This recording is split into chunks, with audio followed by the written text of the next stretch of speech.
자, 수익 방식 한번 보겠습니다. 641페이지에. 자, 641페이지 보시면은,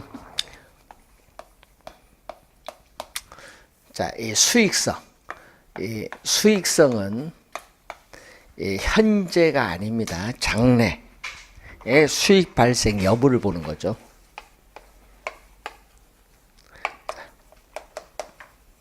현재가 아니라 이 장래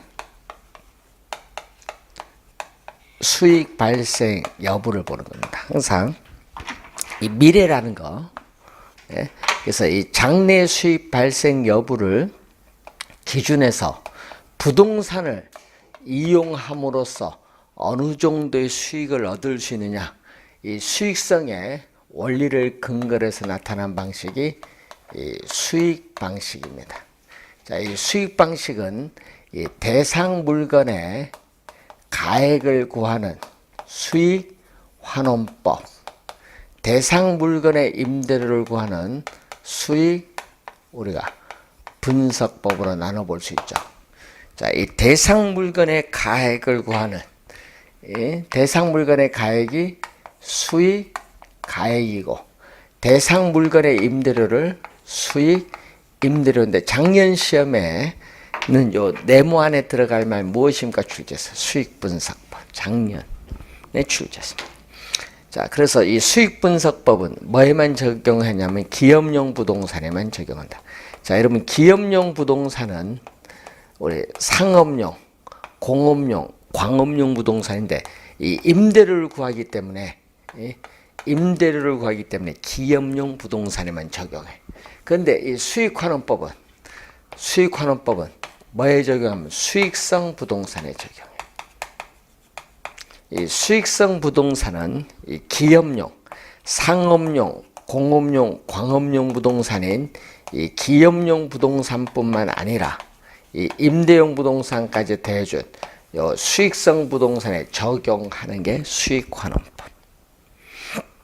자, 그러면은 이 개념 보면은 대상 물건으로부터 장래에 산출할 것으로 기대되는 순수익이나, 자, 장래 산출할 것으로 기대되는 순수익이나 또는 이 미래의 현금 흐름, 자, 미래의 현금 흐름을 우리는 환원하거나 할인, 뭘로?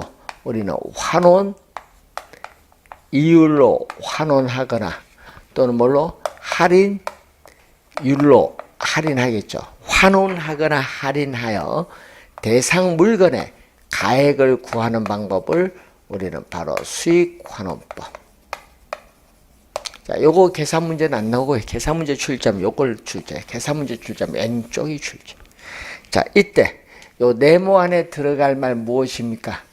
예, 출제 18회 시험에 했고, 또 요 네모 안에 들어갈 말 무엇입니까? 요거는 또 16회 시험에 출제했죠. 자, 장래에 산출할 것으로 기대되는 순수익이 안정적이라면은 환원율이 높으면 전체 값은 낮고, 반대로 환원율이 낮으면 전체 값은 크기 때문에 이 수익가액과 환원율은 서로 역관계에 있다, 이렇게 보시면 되겠죠. 자, 그래서 시험 문제를 출제할 때는 이 수익환원법 에 있어서의 3요소를 보면은 순수익, 순수익은 순영업소득입니다. 그리고 환원 이율, 그리고 환원 방법, 수익을 우리가 환원하는 방법이 있어요. 순수익은 순영업소득입니다. 순수익은 순영업소득으로서 연간, 여러분 연간 단위를 구한다. 우리가 월로 구하는 것이 아니라 항상 연간 단위로 구한다. 그래서 여러분, 우리 저 순수익 배운 게 있죠? 이 얘기죠.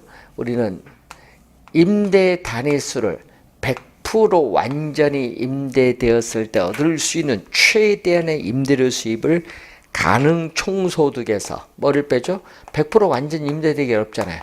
공실 및 임차인이 임대료를 지불하지 못하는 경우 불량부채를 공제하고, 또 자판기 수입, 그리고 주차료 수입, 기타 소득을 더해주면은 공시를 고려한 임대료 수입이 나오죠. 이 임대료 수입에서 부동산을 운영하는 비용을 지출하겠죠. 부동산을 운영하는 데 드는 비용을 우리가 이렇게 지출을 해요. 비용을 지출하면은 순 영업소득을 구할 수 있는데, 이렇게 계산하는 요 수식을 이용해서 계산하는 요 순수익 구하는 것을 계속 출제하는 거지. 순수익 구할 때 요 수식을 요즘에 이용합니다. 자, 환원이율은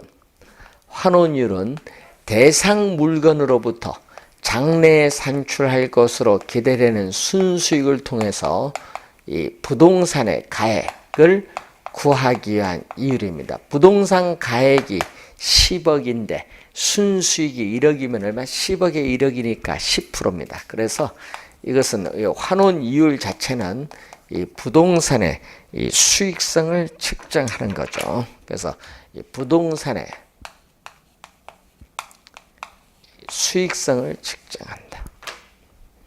그래서 이 기대 수익률이면서 사전 수익률인데, 이 투자자 입장에서 보면 수익성이기 때문에 투자 지표로서의 역할을 하고, 이 환원이율은 주거용 부동산, 상업용 부동산 수익률이 달라요. 그래서 대상 지역, 용도, 품질과 등급 등에 따라 환원이율은 서로 차이가 있습니다. 동일한 게 아니다. 여러분, 서울의 환원 수익률과 부산 수익률이 다르죠. 차이가 있습니다. 자, 환원 이율의 종류를 보면은, 환원 이율은 한 개의 물건에 대해서 적용하는 개별 환원율, 예를 들면 토지 환원 이율, 건물 환원 이율이 있습니다. 또 토지, 건물 두 개 이상에 대해서 적용하는 종합 환원 이율의 개념이 있고, 자, 그리고 감가상각률 포함 여부에 따라 상각전 환원이율, 상각 후 환원이율 개념이 있고, 또 소득세, 세공제 포함 여부에 따라 소득세, 공제 전, 세전 환원이율, 세후 환원이율의 개념이 있습니다. 자, 환원이율의 구조를 보면은, 자, 이 환원이율의 구조를 보게 되면은, 환원이율은 투자한 자본으로부터 우리가 미래에 예상되는 수익, 이 자본 수익률에다가 미래 부동산 사용에 따르는 감가상각분에 대해서는 투자한 자본을 회수해야겠죠. 회수율을 더해주면 돼. 이 자본 수익률에 자본 회수율을 더해주면 되는데, 이 자본 수익률이 무슨 개념? 우리는 할인율의 개념. 미래에 예상되는 수익을 현재의 가치로 할인하기 때문에 할인율이고, 미래 부동산 사용에 따르는 감가상각분을 자본 회수하는 자본 회수율은 감가상각률의 개념. 구조. 자, 그래서 올해는 여기가 중요하거든요. 올해는 이 환원이율 쪽에서 출제가 좀 예상이 되거든요. 그래서 좀 잘 봐두셔야 되는데, 이 환원이율 구하는 방법. 자, 환원이율 구하는 방법은 크게 우리는 5가지로 나눠보죠. 시장 추출법이라는 게 있어요. 시장 추출법을 우리는 시장 비교 방식, 시장 비교 방식 또는 시장 접근법이라고 해요.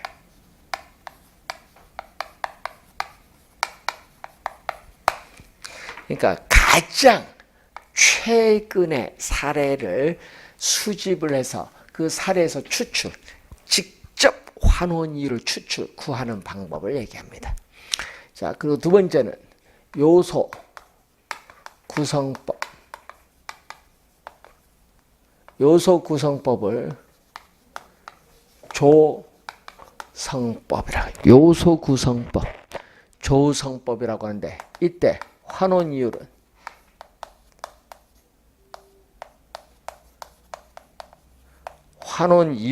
순수이율.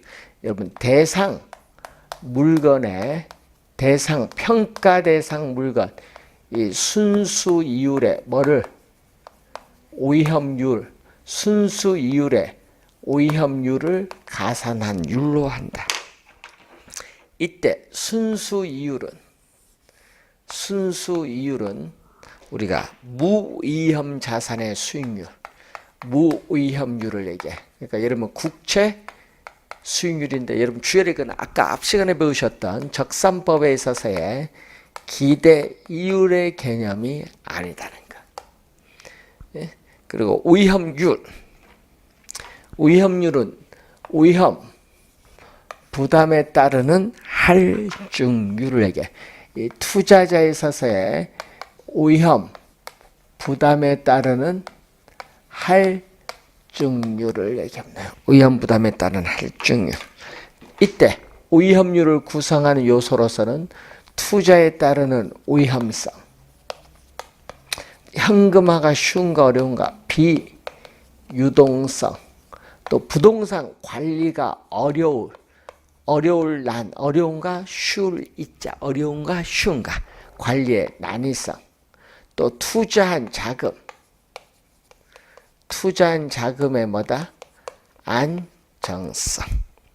자, 이때 위험성이 높을수록, 현금화가 어려울수록, 관리 난이성이 어려울수록 위험률은 증가해요. 위험률은 뭔다? 증가하는 건 플러스 요인. 여기 플러스 요인으로 들어가요. 근데 자금의 안전성이 높으면 어떻게 돼요? 위험률은. 자금이 안전하면 위험률은 줄어들죠. 이때 위험률은 뭐 하는 요인? 감소하는 요인은 뭘로 간다? 마이너스. 여기 마이너스 요인으로 들어오는 거죠. 자, 이렇게 대상 부동산에 관한 위험을 이렇게 여러 요소로 분해하고 이 개별적 위험에 따르는 할증률을 순수 이율에 대해서 구하는 방법을 요소 구성법인데, 문제는 요 두 수식에 대부 비율이 없어요. 그래서 부동산을 담보로 금융기관에서 융통 대출받는 이 저당 금융이 환원 이율에 미치는 영향을 반영하지 못한다는 단점이 있고, 또 이 위험률을 구하는 데 있어서 평가사의 주관 개입 여지가 많다는 단점이 있어요. 자, 그리고 투자결합법.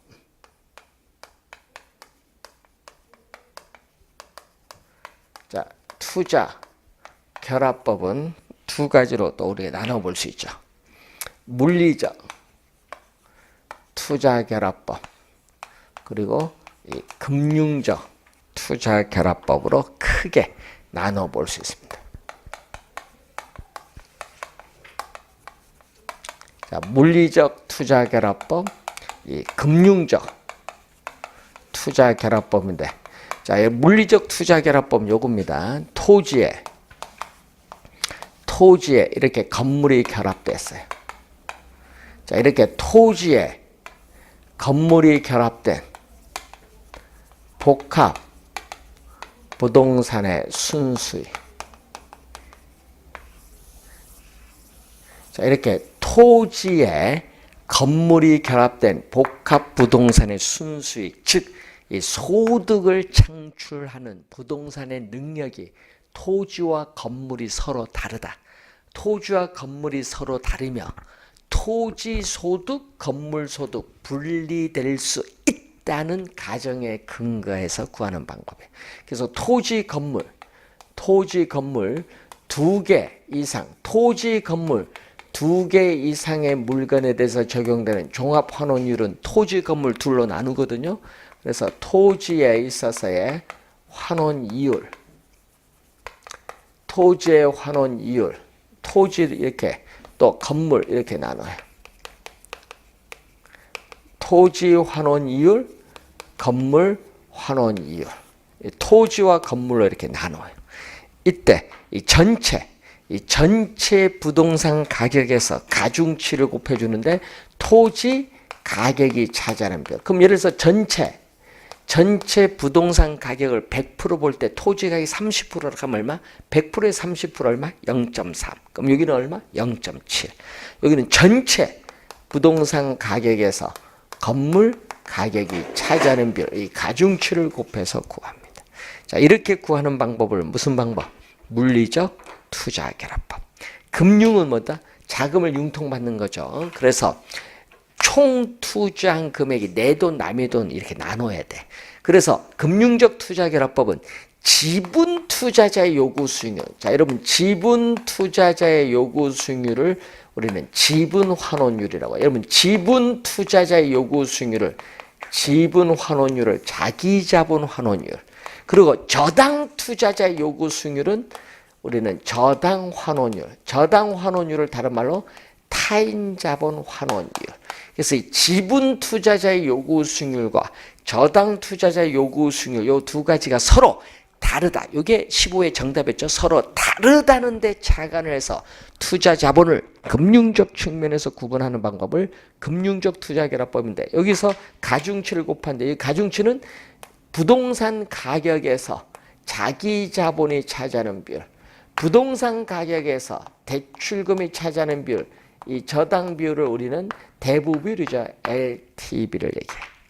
이때 카즈디난 학자는 저당 환원율을 우리는 저당 상수로 표현하고 우리는 지분 환원율은 한 해의 소득을 기준으로 계산한 지분 배당률을 적용을 하죠.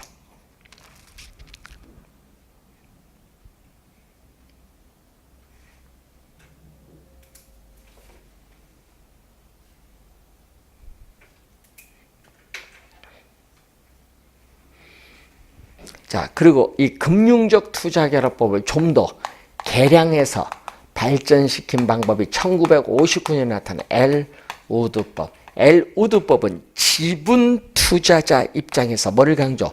여러분 종합 수익률, 여러분 총 투자 수익률, 총 투자 수익률인 종합 수익률이 아닌 뭐를 강조한다? 지분 수익률을 강조한다. 지분 수익.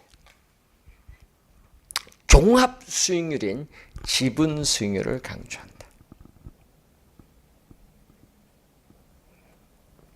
자, 그래서 우리 환원이율에 영향을 미치는 요소가 세 가지 있거든요. 자, 이 환원이율에 영향을 미치는 요소 세 가지가 바로 뭐냐? 여러분, 이 엘우드법은요, 부동산을 취득을 해서 일정 기간 보유하다가 처분하는 걸 전제로 해. 그렇기 때문에 보유기간, 이 보유기간 동안 부동산 현금 들어오는 게 있거든요. 매 기간마다 현금 수입, 현금 지출이 있어요. 그게 하나 영향 주고 또 대출을 받거든요. 대출을 받기 때문에 매 기간 또 원금이자 원리금 상환함에 따라 기간 말에 자기 자본이 증가해요. 돈 갚으니까. 그걸 기간 말에 자기 자본이 증가하는 것을 뭐라고 한다? 지분이 형성된다. 요거. 그리고 취득 시의 가격에 비해서 처분 시의 가격이 오를 수도 있고 내릴 수도 있잖아요. 기간 말 부동산 가격 상승분 또는 하락분 이 세 가지가 환원이율에 영향을 줘요. 그래서 문제는 부동산 가치는 요거거든요. 자, 엘 우드법에서의 부동산 가치는 자기 자본, 내 돈, 이 지분 가치에다가 이 저당, 타인 자본을 반드시 이용하니까 요걸 더해준 건데 이 부동산 가치를 구하기 위한 소득, 환원, 부동산 가치를 우리가 구하기 위한 환원, 이 부동산 가치를 구하기 위한 환원 대상 소득을 뭘로 보냐 하면 세전으로 봐요. 세전, 현금 수지로 봐요. 그러니까 부동산 가치를 구하기 위한 환원 대상 소득이 세전. 세전은 세금을 납부하기 전이니까 뭐죠? 세금, 소득세죠. 이때 이 세금은 바로 영업에 따른 뭐다? 소득세를 얘기해요. 그래서 이 세금이 환원 대상 소득을 세전 현금 수지로 보기 때문에 세금이 부동산 가치에 미치는 영향, 이 세금이 부동산 가치에 미치는 영향을 고려하지 않는다는 단점이 있습니다. 자, 요건 지분 투자자 입장이 아닌 대출자인 저당 투자자 입장에서 강조하는 게 바로 뭐죠? 부채 감당법, 이 개텔법이 나오죠. 이 개텔법은 누구? 저당 투자자인 누구 입장에서? 대출자.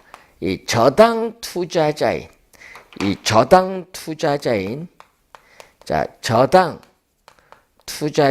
대출자 입장에서 구한다. 그래서 환원이율은 자, 부채 감당법에서의 환원이율은 어떻게 구하죠? 자, 여러분 부채 감당법에서의 환원이율은 이렇게 구하죠. 투자율에서 매년 출제된 용어죠. 순영업소득이 원리금 상환의 부채 서비스액의 몇 배가 되느냐. 이 부채 감당률에 근거해서 구하는데 여기에다가 부동산 가격에 대해서 대출금이 차지하는 비율, 대부 비율에다가 뭐죠? 저당 상수를 곱해주면 구하는데 이렇게 곱해서 구하는 건 24회 시험 계산문제 출제죠. 또 요 네모 안에 들어가는 건 18회 시험. 이렇게 금융기관이 중시하는 요소를 가지고 환원 이율, 수익률을 구하기 때문에 객관적이고 계산은 간편하다는 장점이 있어요. 그렇지만 지나치게 대출자인 금융기관을 보호하고 있다는 비판을 받고 있는 한계가 있습니다. 자, 우선 올해 환원율이 중요하거든요. 요거 출제할 수도 있고 시험에 환원율 구하는 방법이 아닌가. 요 5가지 중에 4개 나오고 하나 뭐 분해법이 나올 수 있어요. 분해법은 원가법에서의 감가수정 방법입니다. 그래서 여러분이 올해는 환원율이 진짜 중요합니다. 그래서 환원율 공부를 좀 잘 해두셔야 돼요. 자, 그러면 이제 환원 방법이 이제 나오는데 이 환원 방법 자체가 이 자본 회수의 논리에 따라 나온 거잖아요. 자, 이 투자한 자본 회수의 논리에 따라서 나오는 게 이 환원 방법이에요. 환원 방법. 자, 여기에는 4가지가 있거든요. 우리 직접법이란 게 있어요.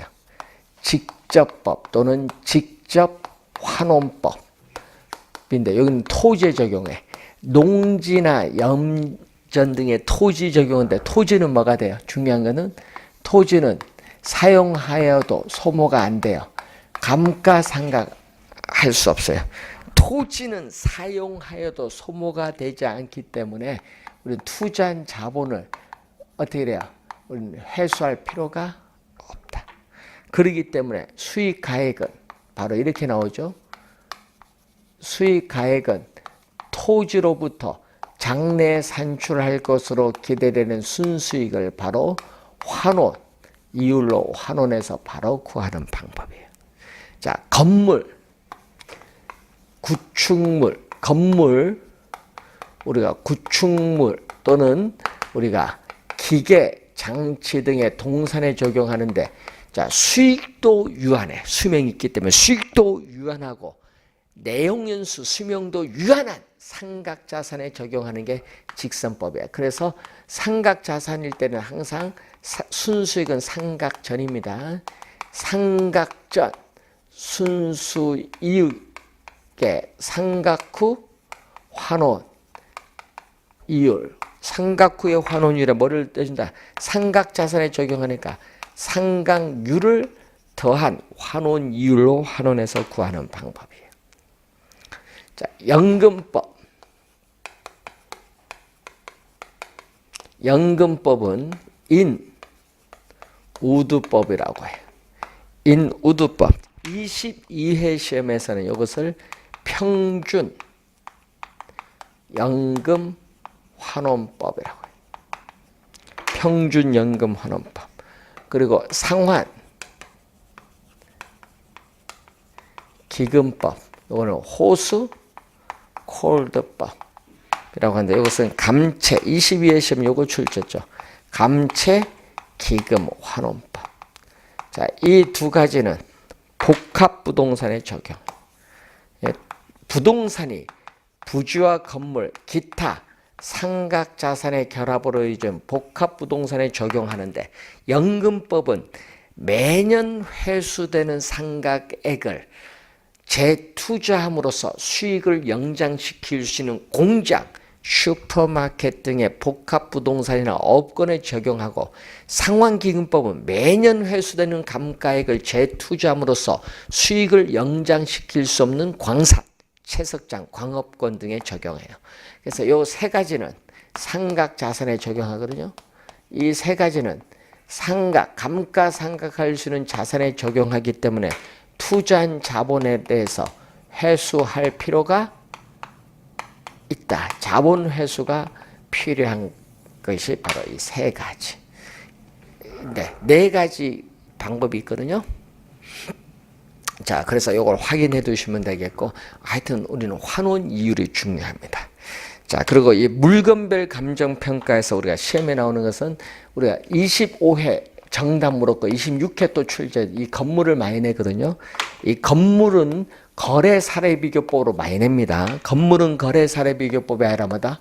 원가법. 자, 15조 제1항 원가법. 자, 그리고 또 20조 2항의 건설기계, 20조 4항의 항공기, 20조 3항의 여기 선박이 있거든요. 그래서 여러분 감정평가업자는 선박을 감정평가할 때에 선체, 기관, 의장별로 구분하여 감정평가돼 각각 뭐를 적용한다? 원가법을 적용하여야 한다. 이런 얘기죠. 자, 그런데 주의해야 될 거는요. 자동차는 안 들어가. 여러분 자동차는 여러분 원가법을 적용하는 것이 아니다. 이 자동차는 거래 사례 비교법. 시험에 그래서 많이 낸 거죠. 20조 1항이죠. 거래 사례 비교법. 자, 18조의 과수원, 21조의 동산. 이것은 거래 사례 비교법. 자, 그리고 임대료를 평가할 때는 뭐죠? 아까 우리 1교시 임대료를 감정평가할 때는 뭐를 적용한다? 임대 사례 비교법을 적용해야 된다. 여러분 26회 시험 정답. 26회는 뭘로 출제했다? 적산법으로 출제했지. 적산법이 아니다. 임대 사례 비교. 26회 정답지. 그리고 요거 있죠? 건설기계, 항공기, 선박, 자동차 이 네 가지는 본래의 용도, 본래 용도의 효용 가치가 없는 이 물건은 해체 처분가. 여러분, 본래 용도에 있어서 효용 가치가 없는 물건은 뭘로 평가한다? 해체 처분 가액으로 감정 평가할 수 있다. 20조 5항. 이건 20조 5항에 나와요. 본래 용도의 효용 가치가 없다. 뭐 건설기계, 항공기, 선박, 자동차 이 네 가지에 본래 용도의 효용 가치가 없는 물건은 뭘로? 해체 처분 가액으로 감정 평가할 수 있다. 자, 그리고 16조가 토지, 건물 일괄 평가 있거든요. 자, 토지와 건물이 결합된 물건의 일괄 평가. 여기 16조에 나오거든요. 16조에 보면 요거 뭐죠? 자, 집합 건물의 소유 및 관리에 관한 법률에 있어서의 건물 부분, 그 대지 사용권을 일괄하여 감정평가하는 경우는 뭐를 적용한다? 거래 사례 비교법. 시험에는요, 요걸 원가법으로 많이 내요. 거래 사례 비교법. 자, 17조도 많이 내요. 17조. 우리는 살림의 감정평가가 나오거든요. 두 가지가 있어요. 자, 살림, 감정평가업자는 살림을 감정평가할 때에 산지와 임목을 구분하여 감정평가하여야 한다. 이 경우 임목은 거래사례 비교법을 적용하되 지름이 작은 숲인 소경목림은 원가법을 적용할 수 있다. 이 1항을 또 시험에 많이 냈거든요. 2항은 산지와 임목을 일괄하여 감정평가할 때는 뭐를 적용한다? 거래사례 비교법을 적용해야 된다. 자, 이 물건별 평가에 관련해서 우리가 시험에 올해 출제 또 예상되는 부분입니다. 그래서 잘 확인을 좀 우선 해 두셔야 될 부분이고, 자, 거기서 25조 소음이 나오거든요. 25조를 보시면은, 자, 그래서 685페이지에 그 맨 밑에 25조 나오죠. 감정평가업자는 소음, 진동, 일조 침해 또는 환경오염 등으로 대상 물건에 직접적 또는 간접적인 피해가 발생하여 대상 물건의 가치가 하락한 경우 그 가치 하락분을 감정평가할 때에 소음 등이 발생하기 전에, 자, 밑줄 긋습니다. 대상 물건의 가액 및 원상 회복 비용 등을 고려하여야 한다. 시험 문제는요, 대상 물건의 가액은 고려하여야 하나 원상 회복 비용 등은 고려할 필요가 없다. 이렇게 출제를 많이 하거든요. 주의해 두셔야 될 지문입니다. 자, 여러분이 물건별 평가는 올해 좀 중요한 것 같아요. 예? 그래서 여러분이 이제 이렇게 해서 우리 감정평가의 3방식에 관련된 내용 물건별 평가를 마치고, 그리고 작년 2016년 9월 1일에 법이 바뀌었어요. 부동산 가격 공시 및 감정평가에 관한 법률을 작년 9월 1일에 바뀌어서 시행된 게 바로 부동산 가격 공시에 관한 법률에 의한 우리가 부동산 가격 공시제도인데, 여기도 매년 한 문제 출제를 합니다. 그래서 올해도 출제가 예상되는 부분인데, 이 부분 우리가 잠시 쉬고 우리가 강의를 진행하도록 하겠습니다.